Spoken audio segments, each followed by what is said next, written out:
नमस्कार, खबरों की दुनिया में आपका स्वागत है। 2002 नरोदा गांव दंगे केस में एक पूर्व अधिकारी ने बड़ा खुलासा किया है।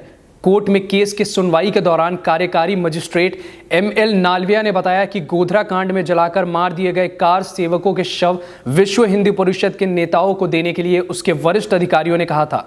वहीं उन्होंने आगे बताया कि अपने अपने वरिष्ठ अधिकारियों द्वारा आदेश मिलने के बाद कार सेवकों के शवों को विश्व हिंदू परिषद के नेता जयदीप पटेल को सौंपने के लिए एक पत्र तैयार किया था। उन्होंने आगे बताया कि घटनास्थल पर पहुंचकर उन्होंने उस समय कार सेवकों के शवों का निरीक्षण किया। उन्होंने एक पत्र भी लिखा जिसमें शवों को अहमदाबाद के 16 सिविल अस्पताल में जयदीप पटेल को सौंपने के बारे में लिखा गया था।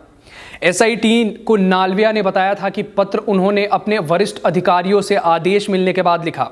उन्होंने आगे कहा कि पत्र पर जयदीप द्वारा साइन नहीं किए गए थे और वो किसी और को सौंपा जा चुका था।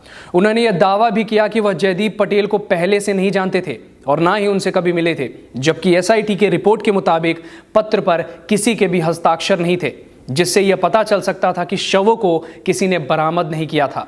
गोधरा कांड में मारे गए लोगों के शवों को गोधरा से अहमदाबाद लाया गया, जहां एक सभा कर उनके परिजनों को सौंपा गया था। बता दें कि साबरमती एक्सप्रेस में कार सेवकों को जलाकर मार देने के बाद राज्य में कई जगह पर सांप्रदायिक दंगे हुए थे। 2002 में ही नरोदा गांव दंगे में भी हुए थे, जिसमें 11 लोगों की जान चली गई थी। इस केस में लगभग 82 लोगों पर मुकदमा चल रहा है। फिलहाल के लिए इतना ही। आइए नजर डालते हैं आज की टॉप 5 हेडलाइंस पर। मोदी सरकार के आने के बाद देश में गाय को लेकर लोगों को निशाना बनाने की घटनाओं में बड़े पैमाने पर वृद्धि हुई है। इन घटनाओं में सबसे ज्यादा निशाने पर मुस्लिम समुदाय के लोग रहे हैं। यहां तक कि गायों को लेकर हुई हिंसा में मरने वालों में भी 86% मुस्लिम हैं। वेबसाइट इंडिया स्पेंड ने अपनी रिपोर्ट में इस बात का दावा किया है। देश के करीब 50 लाख केंद्रीय कर्मचारियों को मोदी सरकार ने तोहफा दिया है। कैबिनेट ने 7वें वेतन आयोग की HRA और दूसरे भत्तों में बदलाव को मंजूरी दे दी है। 7वें वेतन आयोग से जुड़े अलाउंस के मुद्दे पर कर्मचारियों को इस फैसले का लंबे अरसे से इंतजार था।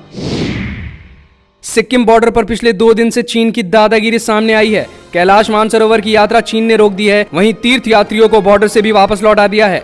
बॉर्डर पर तनाव के बहाने चीन पिछले 2 दिन से भारत को धमका रहा है। 2002 नरोदा गांव दंगे केस में एक पूर्व अधिकारी ने कहा कि उसे गोधरा कांड में जलाकर मार दिए गए कार सेवकों के शव विश्व हिंदू परिषद के नेताओं को देने के लिए उसके वरिष्ठ अधिकारियों ने कहा था। गुजरात 2002 दंगों के समय ML नालविया गोधरा के कार्यकारी मजिस्ट्रेट थे। कपिल शर्मा के शो में भारतीय सिंह भी जुड़ने वाली थी, लेकिन शूट के पहले ही दिन कुछ ऐसा हुआ कि कपिल शर्मा को जोर का झटका लगा।